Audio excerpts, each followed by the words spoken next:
So you're objectively underpaid. Now what? Don't immediately quit your job unless you have really good reasons to. If you like your job, your company, and your boss, your colleagues, and the only thing that's bothering you is that you're underpaid, then ask for a raise. But will you get one? If you're a low performer, you always hand in your work late, I generally come in at least 15 minutes late, and the quality of your work suffers, then probably not. But if you've done a great job, then you'll likely get a raise. But only if you ask with an exit plan. And this is what I mean. If you ask your boss for a raise, but you know that you are willing to stay at the company even if you don't get one, then your boss will sense this. Some employers may be fair and give you that raise, but some others will use this against you and not give you any raise because they know that you have nowhere else to go. And that is why it's so important that you ask for a raise with an exit plan in mind. Before you go and ask for a raise, prepare yourself by having a few job interviews in the pipeline that can potentially lead to a job offer.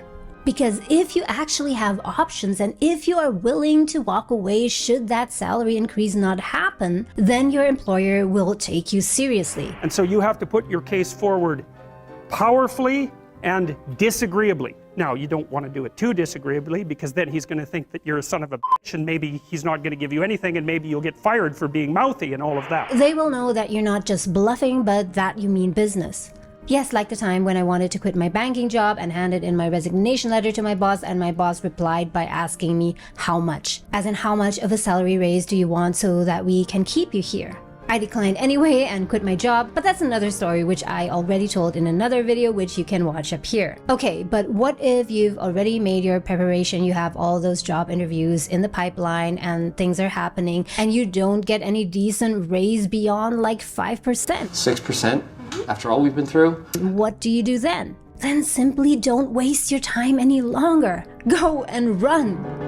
And also watch this video up here about why you should never stay at the same company for too long. Are you serious? You earning this? Plus perks, yes. You've been here 10 years, dog. Move to another company. As a new employee at a new company, you will have a better chance at negotiating the salary that you want and also better benefits. But what if you were offered some kind of a stock option equity sharing program? But what if after doing all of your research, you find out that actually you're not underpaid?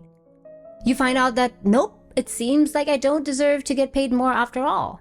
In fact, your total pay is already at the upper range of the market pay for similar roles like yours.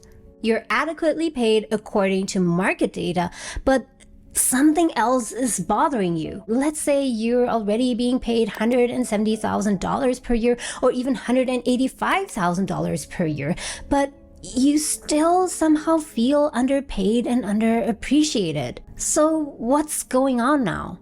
You might be facing in which you're adequately paid and even highly appreciated by your boss and your colleagues, but yet you feel subjectively underpaid and underappreciated. So this could be what is happening.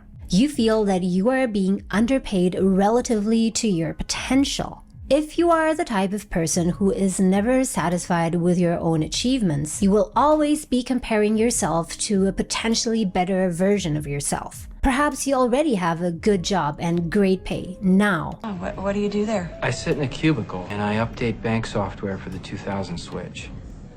But more than once, you just had this vision of a really different kind of career. You just feel that you could do greater things. Perhaps not just be a project manager at a multinational corporation, but be the CEO of your own startup.